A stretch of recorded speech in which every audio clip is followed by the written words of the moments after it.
বন্ধু বরেশু সুকুমার, তোর চিঠি পেলাম, সাথে 2 কপি ফটোগ্রাফ। আইফেল টাওয়ারের পাশে বসে তৃপ্তির হাসি ছড়িয়ে দিয়েছিস। উন্নত দেশের হাওয়ায় তোর গাল দুটো ফুলে গেছে। তা বেশ আছিস, বুঝতে কষ্ট হচ্ছে না। আমার দেশটাকে তোর কখনো ভালো লাগেনি, তাই তো অনেক কাঠ খড় পুড়িয়ে পাড়ি জমালিও পারে। সিটিজেনশিপ হওয়ার পর 33 ইঞ্চি বুকটা 42-এর মতো লাগছে। 42 মাইনাস 33, বাকি 9 ইঞ্চি মনে হয় অহংকার। আমরা আছি শরৎবাবুর মহেশের মতো, উপোস থাকি, ঘরের চালের খড় খাই, বাবুদের বাগান তছ নছ করে খোয়ারে যায়। আমাদের গফুর আছে, আমিনা আছে। এখন আমিনাদের দেহ পাট কলে খোয়া যায় না। বড় বড় ফার্ম, অফিস কিংবা 5 স্টার হোটেলও না। আমার চাকরি হয়নি, রোজকার মতো ব্যাংকড্রাফট সমেত দরখাস্ত লিখছি, আর মামা খালুহীন ভাইবা নাটকে বরখাস্ত হচ্ছি। পাড়ার মোড়ের অনিলের দোকানের বিখ্যাত পানসে চা আর পাতার বিড়ি টেনে সময়ের জাবর কাটি। শালা অনিলটাও ফালতু হয়ে গেছে জানিস। চায়ে একটু চিনি দুধ চাইলেই বলে কিনা, আগে মালপানি ছাড়ুন দাদা, বাকি আর কত দেব। তুই বল, এ বয়সে মার আঁচল কেটে আর কত বীর করা যায়? সতীশটা এখন বেশ আছে, রাজনীতি করে, সরকারি দলের প্রভাবশালী নেতার একটা হাত।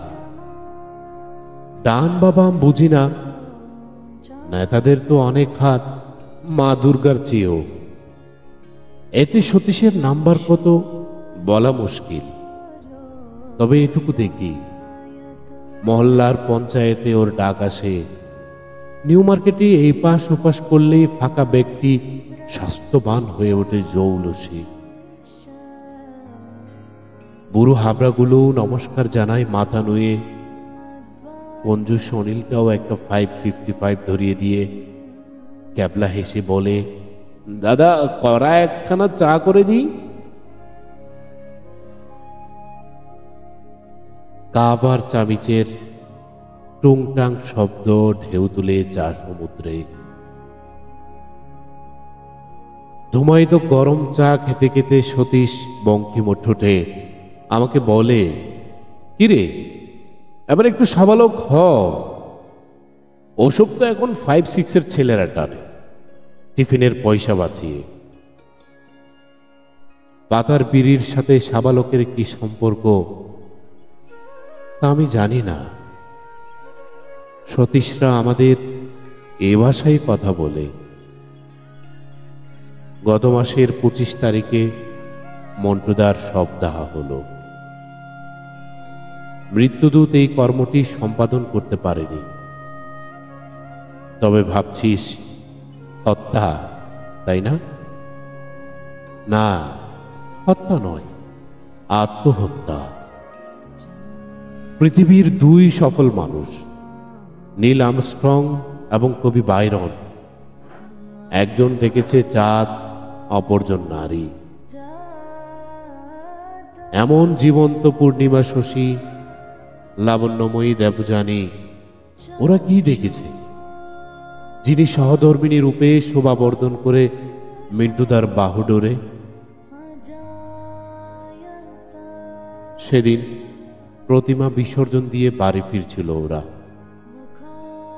পিস্তলের মুখে ছিনতাই হলো বৌদি।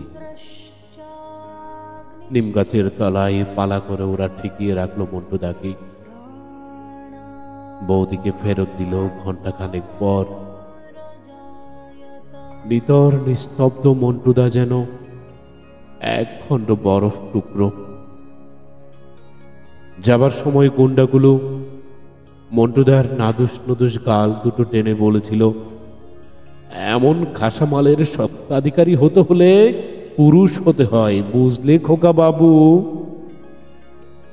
লজ্জায় ঘৃণায় সেই বরফ টুকরো এত হিম শীতল হয়েছিল যে তাকে গলাতে শ্মশানের চিতাই পোড়াতে হলো। আমি জানি না এতে মিন্টুদা পুরুষ হলো নাকি কাপুরুষ। তুই চিঠিতে লিখেছিস, এদেশে থেকে সস্তা জীবনের বস্তা পচা স্বপ্ন দেখে সময় নষ্ট না করে ইংল্যান্ড যাবার চেষ্টা করি। সব রকম সাহায্য তুই করবি, আমি জানি তুই আমার জন্য সব করবি। কিন্তু সুকুমার, তোদের ইংল্যান্ডও বোমা বিস্ফোরণে মানুষের মৃত্যু হয়, সিকিউরিটির দুর্বলতায় আমেরিকার টুইন টাওয়ার পর্যন্ত ধ্বংস হয়, উন্নত দেশের আগ্রাসন নীতিতে শোষিত হয় ছোট দেশগুলো, বিধ্বস্ত হয় ইরাক, আফগানিস্তান। তোরাও দুর্নীতি করিস, ইলেকট্রনিক মিডিয়া ফল্ট করে ভোটে জিতিস। তোদের দেশেও মিন্টু দ্বারা আত্মহত্যা করে বধিরা হয় ধর্ষিতা, আর সতীশরা হয় হন্তারক, চাঁদাবাজ। সারা বিশ্ব যখন একই, তখন কি লাভ অন্যদের পোষ্যপুত্র হয়ে বেঁচে থাকা? আমার এই পোড়া দেশটাতে এই তো বেশ আছি, এখানে মানুষ অরণ্যে। আমি মানুষ খুঁজে বেড়াই মানুষ হবার জন্য। মার আঁচল কাটি, অনিলের দোকানের পানসে চা খাই, আর পাতার বিড়ি টেনে টেনে সতীশের বাসায় সাবালক হতে হতে শ্মশানটাই হোক আমার শেষ গন্তব্য।